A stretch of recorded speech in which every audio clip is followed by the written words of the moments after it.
ఆంధ్రప్రదేశ్ అప్పులు ఎంతరా అని ఎవరిని అడిగావు అనుకోండి, తక్కువ ఆలోచించుకుంటా ఆ 14 లక్షల కోట్లు 15 లక్షల కోట్లు అని చెప్తారు. వైసీపీ ప్రభుత్వం మరి 14 లక్షల కోట్లు అప్పు చేసింది. అటు చంద్రబాబు నాయుడు గారు కూడా అదే అన్నారు. Andhra Pradesh is going to become Sri Lanka అని.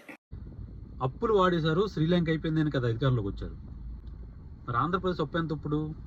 అధికారంలోకి వచ్చిన తర్వాత చంద్రబాబు నాయుడు గారి ప్రభుత్వం చెప్పిన లెక్క ఎంత? 4,21,000 కోట్లు. ఇది నేను చెప్తుంది కాదు, చంద్రబాబు నాయుడు గారు చెప్తుంది.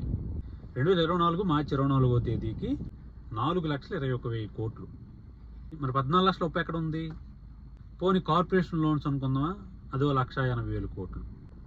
జగన్మోహన్ రెడ్డి ప్రభుత్వం ఏర్పడిన నాటికి ఆంధ్రప్రదేశ్ అప్పు 2,80,000 కోట్లు, కార్పొరేషన్ లోన్ వచ్చి 1,50,000 కోట్లు. మరి జగన్మోహన్ రెడ్డి అప్పు ఎంత? కేవలం 1,80,000 కోట్లు.